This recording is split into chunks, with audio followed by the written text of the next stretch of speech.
Hey guys, welcome to IAS by Heart, and this is Prelims Haze series. This is going to be one-stop solution to crack prelims. Okay, this is Geography Class 2. We have already seen Geography Class 1. If you haven't seen that video, you can go to the playlist and look at that video. Now we'll jump into the question. Okay, the first question is going to be a map-based question.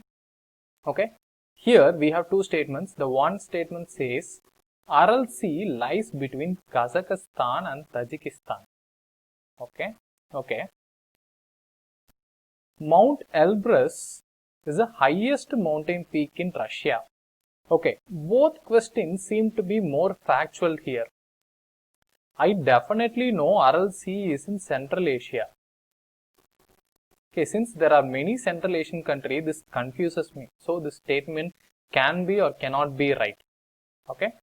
Mount Elbrus is the highest mountain peak in Russia. Again, this is a factual question which I can know only if I am completely sure about the Central Asian and the maps of Russia. So these are two difficult statements if you haven't studied well properly. So this is better you understand the question now rather than attending these kind of questions. Okay. Here, what the answer is like. The Aral Sea does not lie between Kazakhstan and Tajikistan. This is not right. But Mount Elbrus is the highest mountain peak in Russia. So answer here is going to be B, only 2. Okay. We'll see the explanation. The answer, as we have already seen, is answer B. Aral Sea lies between Kazakhstan and Uzbekistan. This is Aral Sea. This is Uzbekistan and this is Kazakhstan. Okay. I have something to tell regarding Aral Sea here because Aral Sea has been in news for very long and now it has been in news because UNCCD has classified Aral Sea as one of the most desertified sea. Okay. I'll tell you the reason. Here we find two important rivers. This is Amu Darya, this is Siri Darya. Okay. These two rivers are the inflow for the Aral Sea. But what happened is like during the communist period in the Russia, they have diverted these two rivers for the plantation agriculture. Okay.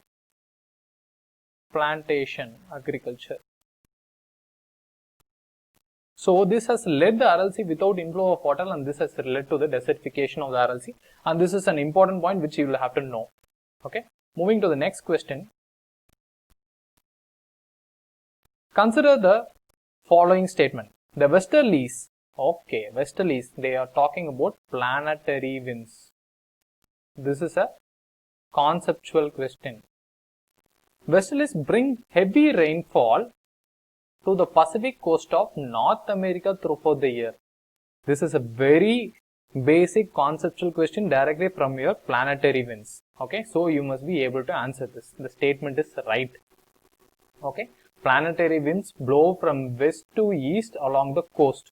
So they bring rainfall from ocean to the coast. Okay, we'll see in the explanation. The northeast trade winds bring heavy rainfall to the highlands of East Central America and West Indies. Okay, this is going to be a tricky one because I'll have to understand a lot of statement here. The northeast trade winds, these are about trade winds, bring heavy rainfall to the highlands of East Central America and West Indies. The options are going to be C, both 1 and 2. We'll see the explanation here. Okay. I'll get the diagram, it will be even more okay. The westerlies, okay, we know here the trade winds blow and here are the westerlies. We can see how westerlies blow and bring rainfall to the Northern American region. Okay. The westerlies are prevailing winds which blow from west towards east in the mid latitudes between 30 degree and 60 degree latitude. This is going to be very basic understanding of the planetary winds. Okay, as we all know, they originate from the high pressure area, that is above the trade winds region. They originate above those areas in the horse latitude and they blow towards from west to east. Okay, These things which you can understand in the very basic Goh Chen Liang book. Okay. And the statement, the northeastern trade winds bring heavy rainfall to the highlands of East Central America and the West Indies, which is exactly here, East Central American and the West Indies region, trade winds region. This is where they get rainfall from. Okay. Moving to the next question.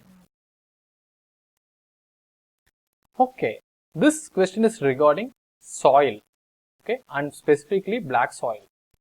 We know black soil in India, they form a greatest part in the central Indian Maharashtrian region. This region, they form the greatest form.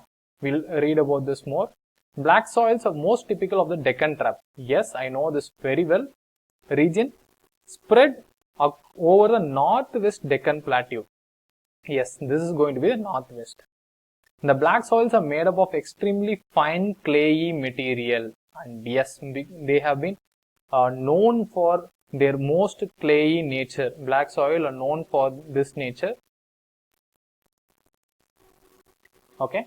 Black soil cannot hold moisture. Okay. I don't guess so, because black soil are known to hold moisture so that they have great water retention property. This statement is going to be wrong. So the answer is going to be 3 is gonna go. Answer is going to be A, only 1 and 2. Okay. Yes. Some properties of the black soil, as we also know much, we also study a little more. Rigor means cotton-based soil suitable for cultivation, cotton cultivation. Okay, this black soil formation owes its formation towards the Deccan lava trap in this region. Okay, this is a black cotton soil region. This is how you will have to indicate. This is a black cotton region. This region has this is the region where there was solidification of lava, Deccan Trap. This led to the formation of this type of very distinct type of soil. Okay. Other factual soil which we will have to know is high water retention capacity, which we also seen. And yes, this is the most important point. Rich in, deficient in. We will have to know these points, because only if we know these points, we'll be in a position to give advice to the agriculturalists about what kind of fertilizer we can use in the soil. Okay, use in the soil. Okay, it's going to be deficient in nitrogen, phosphorus, and organic matter. This, if it's going to be in nitrogen, we'll have to give it urea, because nitrogen we know it's a urea concentrate, and phosphorus we can give it. So this type of soil requires NPK fertilizer. N is going to be your nitrogen, P is phosphorus, and K is potassium. And with nitrogen you can feed it by using urea. Okay. The last point is texture clay. Moving to the next question. Okay, we have some more factual information in geography. We have a match the following type of question here. Let's see. There are 4 types of gauging elements. First is 6 thermometer, rain gauge, hygrometer, aneroid barometer. In these type of match based question, what I will do is like choose the most easiest one and try to match it with any option. I know rain gauge is something used for finding precipitation. Okay. Now I know 2 logs to answer 3. Okay. Then hygrometer. Hygrometer is something related to water, and hygrometer used for finding humidity. Okay. This is a one important thing which you will have to understand. Okay. Next is aneroid barometer. I know aneroid barometer is used for finding atmospheric pressure. This is a very easy statement, and we can also mark this. So going with the options, we can clearly mark B as an option. Okay, because second statement marks to third one, yes, 3. Third statement marks to 1, yes. Fourth statement marks to D. So even if we know or may not know, we can go simply with option B. Okay. So answer is going to be option B. Be careful while attending map based question because it can confuse you a little. The statements can be confusing and at times it will also confuse you because there is a possibility you will choose the correct answer but mark the wrong option. So you will have to be very careful. Okay. So here are some factual information which you will find in the information. 6 thermometer is a registering thermometer which can record maximum and minimum temperature reach over a period of time. For example, 24 hours. Okay. This is one factual statement which you can understand from this question which you wouldn't have come across many books. Okay. Other things like rain gauge, hygrometer, aneroid barometer you would have seen in other books also. Okay. 15th question. This is again a map based, Indian map based question. We have a list of rivers here. This is again given because of the India-China conflict. India-China conflict in Ladakh. Okay. Any question relating to India-China conflict and the map-based question are possible in UPSC, and this is another attempt to project that question also. This is going to be order rivers from north to south. We'll have to arrange rivers from north-south. If you have gone through Indian maps, you would have known and directly chosen option C because we know Indus, Jhelum, Chenab, Ravi, Beas, and then comes Sutlej. This is the order. Okay, we'll see the map now. As we can see from the map here, as we see from the map here, here is Indus. I'll choose a better color. Here is Indus. Here is Jhelum, Chenab, Ravi, Sutlej. Okay, this is the order of the Indus and tributaries. Okay.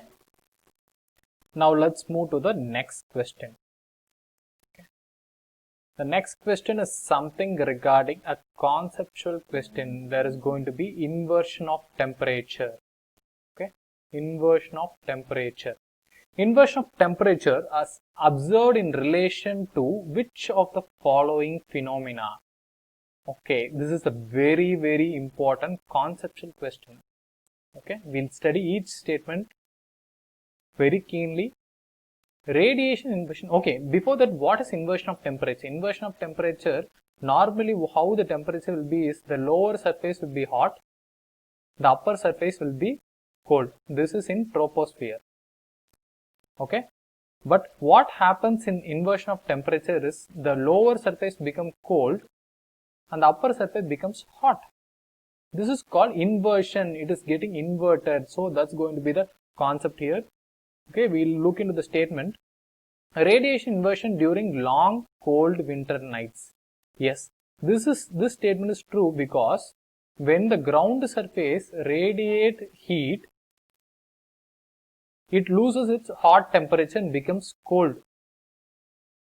That's what's called as radiation type of inversion. Okay. Next thing is I'll clean my page. Okay, that's better. At front and temperate cyclone. What is a front? Front is a mixture of formed when there is a cold and warm air mass meeting. Warm air mass. Okay. What happens exactly is when these two air mass meet, the cold air mass goes below and the warm air mass increases in height. To be more precise, the warm air mass overlays over the cold air mass. This is how it does. So we can basically see the cold air mass is below. So this is one type of temperature inversion which is occurring in frontal cyclone, which is also known as temperate cyclone. Okay. So the second statement is also true. With this conceptual understanding, we can pick out some answer. It should be something around B or D. So we'll try to, we know with this option, we also know fourth option is absolutely right, because in valleys there will be subsidence of cold air. This is called valley inversion. Fourth point is absolutely right. We'll try to eliminate or select the third option. Absorption of UV rays by ozone layer. This is another form of inversion that happens near stratosphere. As we know, ozone layer is a layer which is in the stratosphere. What happens is, this is a stratosphere layer. Here the ozone layer is present. When the incoming UV rays are absorbed by the ozone layer, it gets heated up. This creates a phenomenon wherein the upper layer is hot and lower layer is cold. This is called absorption of UV rays by ozone layer, causing temperature inversion. So the statement 3 is also right. So answer is D, all the above. As we can see here, answer is D. The explanation I have given in the previous slide itself, that's the same thing which has been given here. There is also another point which is called surface inversion due to horizontal air movement. Air will also, okay, we know vertical air motion is called convection. Horizontal air motion is called advection. And when there is movement of cold air mass to a region of warm air mass, the surface inversion takes place. Okay. Moving to the next question. This is a factual question. The Upper Ridge Bridge. This bridge was recently in news. Okay. It was recently constructed by Border Road Organization, BRO. Okay. That was recently in current affairs. It is a strategic link towards LAC between India and China. Constructed recently on which of the following rivers? If you were following through the current affairs completely, you would have rightly clicked on option C, River Subansiri. To talk about more about Subansiri, it's a tributary of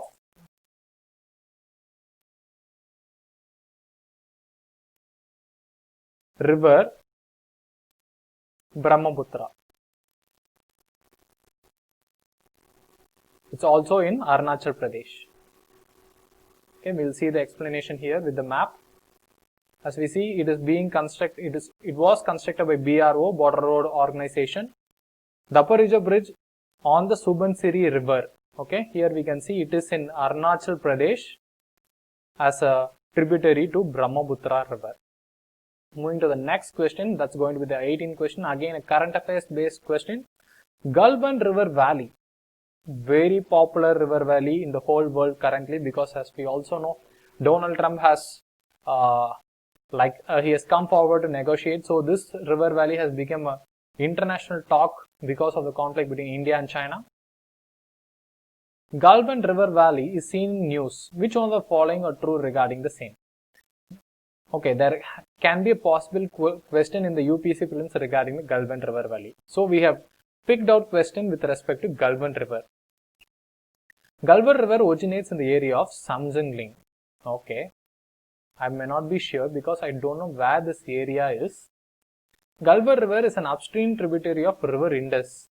This is a great possibility because we know Gulban River Valley is something in the line of actual control. Okay, so it should, here this area is mainly drained by the River Indus. So there is high possibility this river is a upstream tributary of Gulban River. So I can check this option. Okay. So next option is Pangong Tso is an endorheic lake. What does it mean as endorheic lake? Endorheic lake is there is no inlet, no outlet. That's known as endorheic lake. Yes, this is a correct statement. If we had gone through this, Pangong Lake has been used very long time because it is also going to be designated as a Ramsar site. That's the reason it has been in use. If you had known this, Pangong Lake does not have an inlet, does not have an outlet. Okay. The next statement.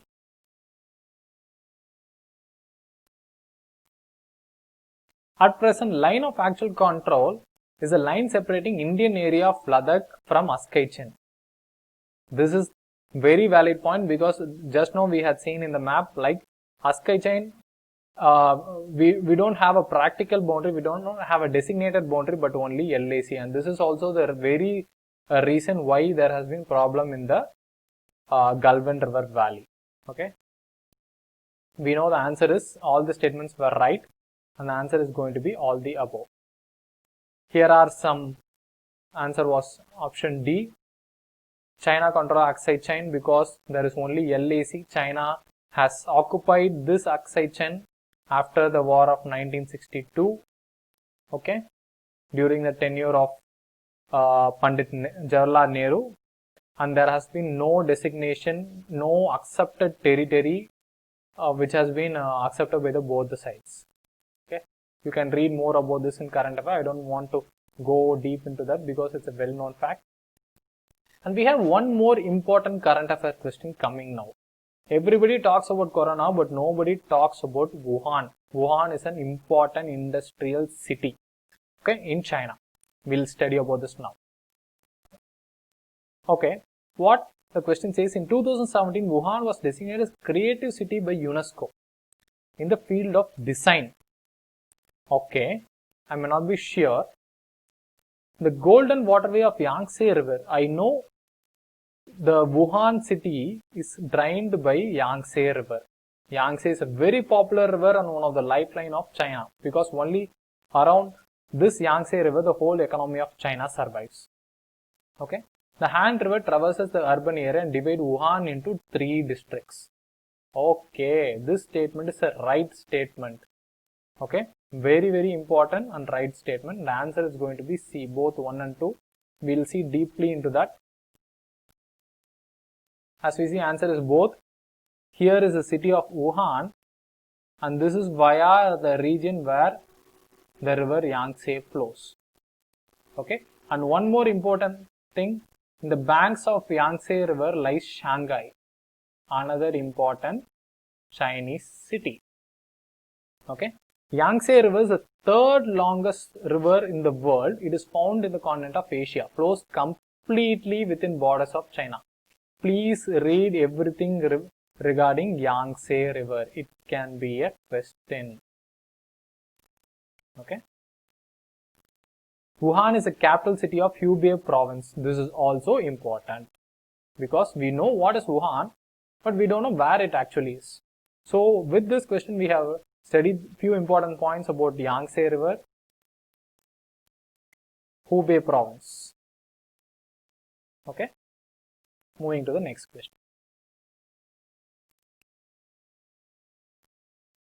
Country and tropical cyclone. This is a very basic question from your Gochen Leong. Okay, let's move into the topics. So we have the country and the tropical cyclones match the following. We should not get confused with the match the following. We should be very much pretty clear about the match the following questions. Okay, we'll match it. What do you call a cyclone in USA? It should be hurricane. Yes. Okay. What do you call a cyclone in China? It is typhoon. Okay. Can we mark answer with this? I can try. First option is like it was 4. Next was 1. With this, yes, I can mark the answer readily. Answer is going to be B. I don't have to look into other options, but I'll also read those options. Australia, it's Willy Willy. 412. Philippines, it's known as Bagua. 4123. Answer is going to be B. Okay, that's to know more about tropical cyclones. We know cyclones are divided into 2. One is tropical, another is temperate. Tropical cyclones are limited to the tropical belt and temperate cyclones are limited by temperate belt. Tropical cyclones are also known as heat engines. Temperate cyclones are formed by the process of frontogenesis. As we had seen in another question, they are formed by the process of frontogenesis. Okay, formation of fronts. Okay, depending upon the location, the tropical cyclone is referred by different name. Just a different name for different cyclones at different name, different regions. With this, we'll be winding up this session. We'll be looking into the some 10 questions in another episode of Prelims Heist Geography class. Until then, it's Saravakumar signing off. Thank you.